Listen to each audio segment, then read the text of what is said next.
The porch light was still on. That was the first thing Cole noticed when he pulled the truck off the county road and onto the gravel drive that hadn't been graded in a decade.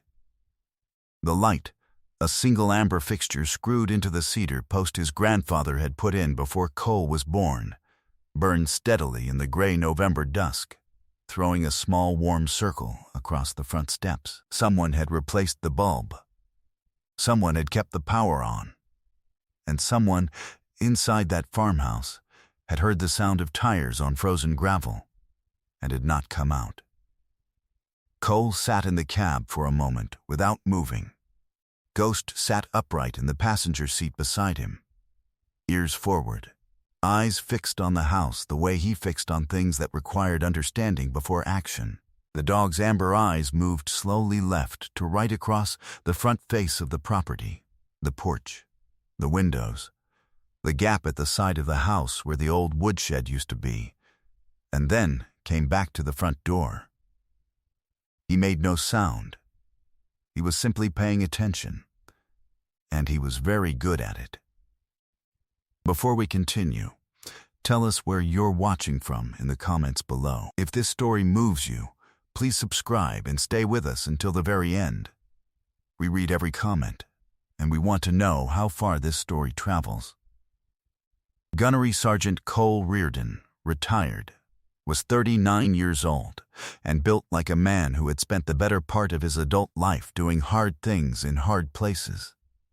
He was 6 feet even, broad through the chest and shoulders, with close cropped dark hair and a jaw that hadn't been shaved since he crossed into Montana 3 days prior. His hands, resting on the steering wheel now, were large and still. His eyes were a particular shade of dark green that people who met him often described, without knowing exactly why, as watchful. Not suspicious. Watchful. The kind of eyes that had scanned rooftops and doorways and crowd lines for so many years that the habit had become invisible to him, as natural as breathing. He was not a restless man. He was a careful one. He had served 11 years in the United States Marine Corps, 2 deployments with 2nd Battalion, 7th Marines in Helmand Province, and a 3rd in the Euphrates River Valley in Syria that was not discussed in public documentation. He had come home from that last one with a combat action ribbon, a knee that would never fully straighten in cold weather, and the particular kind of silence that settles into men who have been in the noise long enough that quiet no longer feels like rest. It feels like waiting. He'd been medically separated from service 14 months ago and had spent most of that time driving. Not running. There was nothing to run from. Just driving. Through Montana and Wyoming and the flat expanse of eastern Colorado, trying to remember what being still felt like in a place he could call his. This was the place. This had always been the place. Ghost was an 8-year-old German shepherd with a coat so dense it held the November chill without it reaching his skin. Rich dark sable, with amber along his jaw and ears and 4 white-tipped paws that had always made him look, to Cole, like he'd been walking through chalk dust. He weighed 91 pounds, every ounce of it deliberate. His left shoulder bore a 2-inch scar from a fragment wound during a building clearance in 2019 that had required 14 stitches and a 3-week recovery that Ghost had endured with the same attentive calm he brought to everything. He did not startle at sudden noise. He did not track things that did not matter. In 6 years of working alongside Cole, and 8 months since Cole had finally navigated the military working dog adoption process to bring him home for good, Ghost had never once given a false signal. Not once. The property was 83 acres of Montana grassland and lodgepole pine northwest of Billings, and Cole's family had held it for 3 generations. His grandfather had built the main house in 1961. His father had run cattle on it until the market turned, and the cattle didn't make sense anymore. When Cole shipped out for his first deployment at 22, his father was still living there. When his father passed, suddenly, a heart attack in the far north pasture. Cole had been in Helmand with no way home for the funeral, and no one else in the family to take the deed. The property had passed to Cole through the estate, and Cole had paid the taxes on it from overseas for 10 years without once being able to return and walk it. He hadn't known what he'd find when he came back. He had not expected the light to be on. He opened the truck door and stepped into the cold. The November air in this part of Montana had a particular quality. It smelled of pine and frozen grass and a faint wood smoke that meant someone had a fire going inside. The wind had gone still in the last hour. It was the kind of quiet that only exists in places that have been left largely alone, and it settled around Cole like something familiar. Ghost dropped from the passenger seat and moved to Cole's left knee without being asked, his breath visible in small, steady clouds. They moved toward the porch together, not quickly. The front door opened before Cole reached the steps. She was a small woman, 72 years old by the look of her, with silver hair cut close and practical, and the kind of posture that speaks of a life spent doing physical work without complaint. She wore a flannel work shirt, dark jeans, and lace-up boots that had seen significant use. Her hands, Cole noticed immediately, were not trembling. She held the door frame with one hand and looked at him with dark, level eyes that were afraid. He could see that clearly, but were refusing, by act of will, to show it fully. She looked at him. She looked at Ghost. She did not step back. "I know who you are," she said. Her voice was steady. "I've been expecting someone would come eventually." Her name was Margaret Sousa. She was a 72-year-old widow who had lived on Cole's property for 7 years. She had not broken in. She had not squatted illegally. She had paid rent, $400 a month in cash, to a man named Derek Pruitt, who had represented himself as the property's caretaker and legal manager. Pruitt had produced, on a single sheet of paper, what he claimed was a property management agreement signed by the estate. He had collected Margaret's rent for 84 consecutive months. He had spent it. Cole stood at the bottom of the porch steps in the cold and listened to all of this without speaking. Ghost sat at his left side and watched Margaret Sousa with the particular focused attention he gave to people who were telling the truth under significant stress. The dog's ears were forward and still. Not raised in warning, simply present.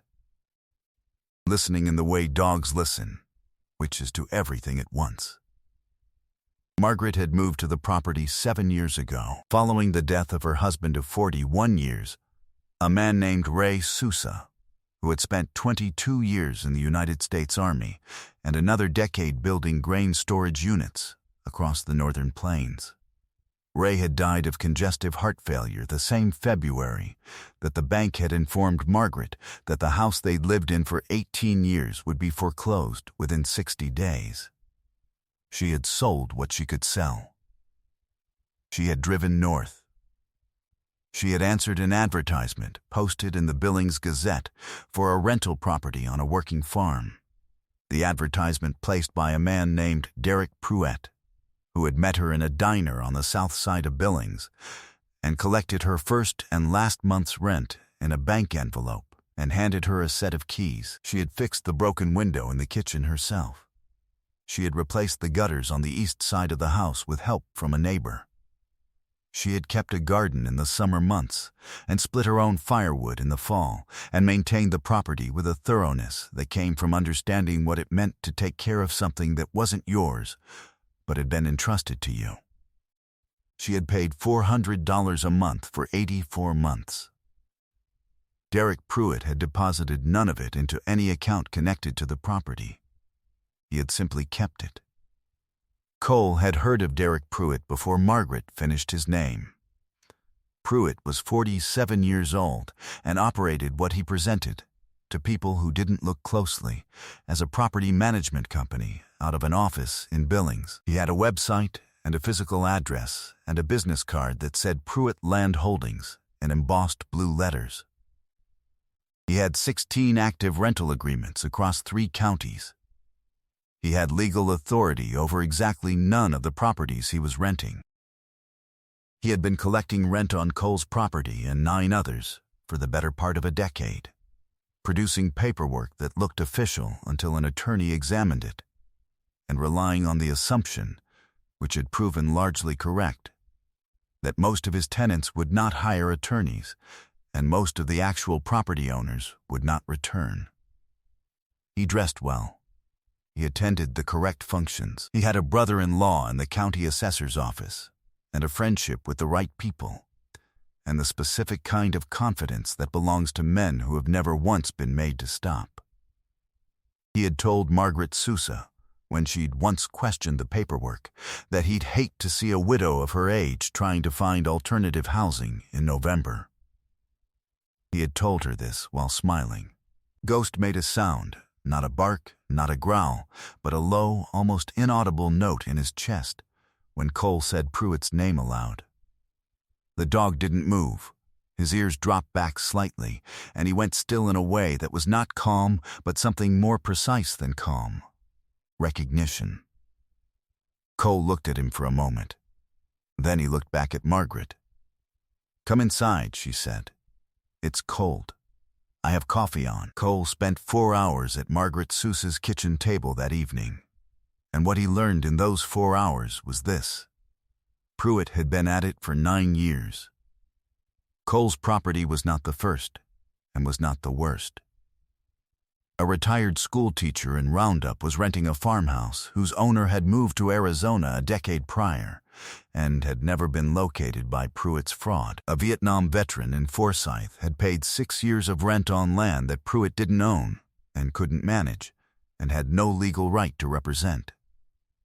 3 of Pruitt's current tenants were widows over 65 who believed in good faith that they had signed legal rental agreements and who would have nowhere to go if the arrangements collapsed overnight. He had built something efficient and nearly invisible.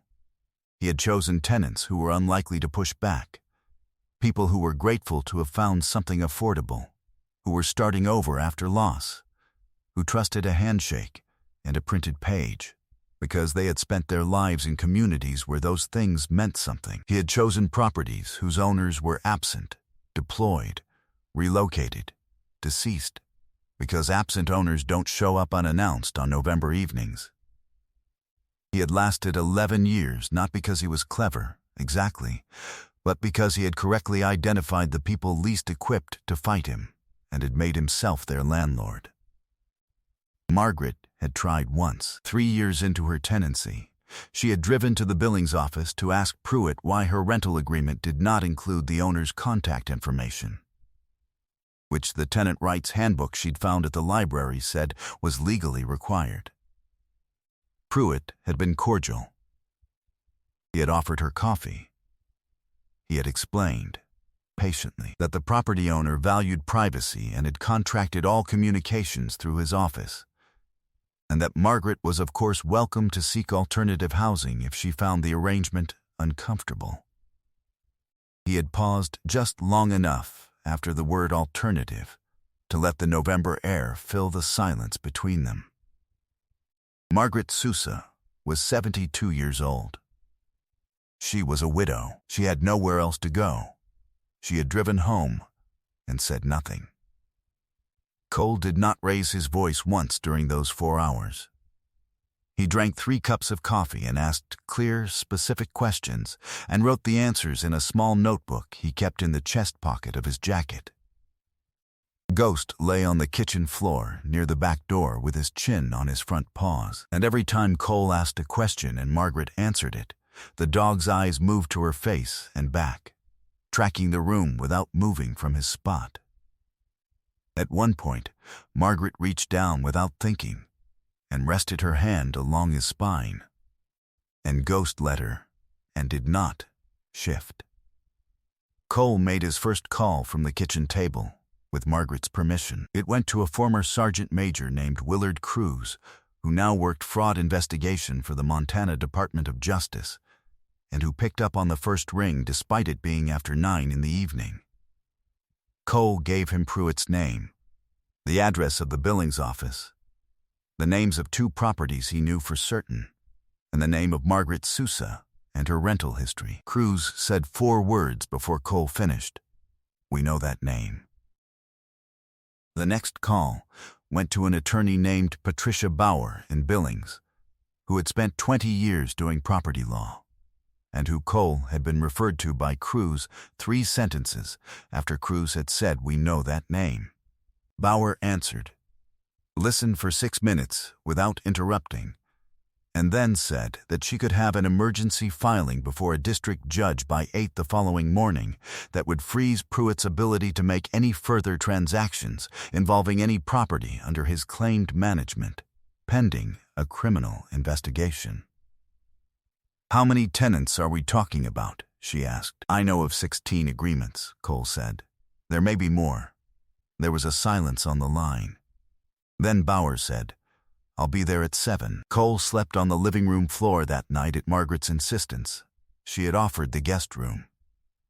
But he declined it, not because of pride, but because the floor was fine and the house was hers until the legal situation was fully resolved, and he would not move through it as if it weren't. Ghost lay beside him in the dark, breathing steadily, and Cole lay on his back looking at the ceiling of the house where he had grown up and thought about his father walking this same floor in a different decade, in his work boots in the early morning dark, moving quietly so as not to wake anyone, and could not quite separate the grief from the gratitude. He had not expected to feel both at once. He had not expected to feel much at all coming back here. He had been wrong about that, and he was glad. Patricia Bauer arrived at 6:58 in a gray truck with a briefcase full of documents and the unhurried efficiency of a person who had dealt with worse before breakfast. She was 54 years old with close-cropped gray hair and reading glasses she wore pushed up on her forehead until she needed them, which was often. She had built her practice on the unglamorous architecture of property law, which meant she had spent 20 years reading documents that most people signed without reading, and she knew immediately when a document had been designed to appear legitimate rather than actually be it. She sat at the same kitchen table and reviewed everything Margaret had, including the original rental agreement, which Bauer identified in 11 seconds as a forgery, specifically noting that the signature line attributed to a property manager whose name did not exist in any state licensing database and whose notary stamp number belonged to a notary who had died in 2014. Margaret looked at the table when Bauer said this. 7 years, $400 a month, 84 envelopes handed to a man in a diner who had smiled and shaken her hand and left her with a set of keys that were real and paperwork that was not. She had done nothing wrong. She had simply trusted someone who had made trust feel like the reasonable option, which is what people like Pruitt understand that most people do not. That the easiest person to defraud is not the careless one, but the careful one who has extended good faith. Cole watched Bauer work. Ghost sat near the table and kept his eyes on the door. At 8:37 that morning, Derek Pruitt arrived at his office on the south side of Billings to find 2 vehicles from the Montana Department of Justice in his parking lot and Willard Cruz waiting at the building's front entrance with a folder and an expression that indicated the folder contained things Pruitt would not enjoy reviewing. Cole was not there. He had asked Cruz to call him when it was done. The call came at 10:12. "He's in custody," Cruz said. 17 properties, 11 years. We're still counting the accounts. Cole was standing on the back porch of the farmhouse when the call came in, looking out across the pasture, where the frost was still thick on the grass, in the low spots. Ghost was in the field, running a wide, slow arc across the property in the way he ran when there was no task to complete, and no threat to assess, and the world had temporarily arranged itself into something manageable. The dog reached the far fence line, turned, and came back at a full run across the frozen grass, his paws barely seeming to touch the ground, his ears flat with speed. He reached Cole and sat at his feet and looked up at him with the amber eyes that had been reading Cole accurately for 6 years. Cole crouched down and put his hand against the dog's head. Ghost leaned into it. 7 months later, the grass in the lower pasture was green for the first time in a decade, because Margaret Sousa had reseeded it in April, the way Ray used to seed the fields in their own place 30 years ago. Cole had watched her do it and had not offered to help until she asked, which she did on the 3rd pass. They had not discussed the rental arrangement formally until March, when Patricia Bauer had helped them draft a proper lease agreement at a fair rate and with all the correct signatures from all the correct people. And Margaret had looked at the number on the page and started to say something about finding somewhere else, and Cole had said, with the same quietness he brought to most things, that she had kept this property alive for 7 years while he was gone, and that the number on the page was the number, and that was the end of the discussion. Derek Pruitt was charged on 14 counts of fraud and 2 counts of theft by misrepresentation. The investigation ultimately identified 23 properties across 4 counties and a trail of collected rent that totaled, by the forensic accountant's final report, $411,000 over 11 years. His attorney negotiated a plea agreement in the spring. He was sentenced to 6 years in the Montana State Prison and ordered to make full restitution to every tenant and every property owner whose assets he had exploited. He lost his business license, his office lease, and the house in Billings that had been purchased, in part, with money belonging to widows and veterans who had believed they were signing legal documents. His brother-in-law resigned from the county assessor's office in February. By October, Cole had repaired the fencing on the north boundary and patched the roof over the woodshed and replaced the kitchen window Margaret had fixed with a temporary board 7 years ago because the real fix required tools she didn't have.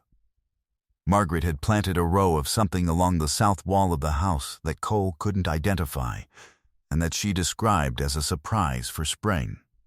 Ghost moved through the property with the authority of a dog who had decided it belonged to him, which it did, by all the measures that matter to dogs. He checked the perimeter each morning. He sat on the porch in the afternoons in the low autumn sun.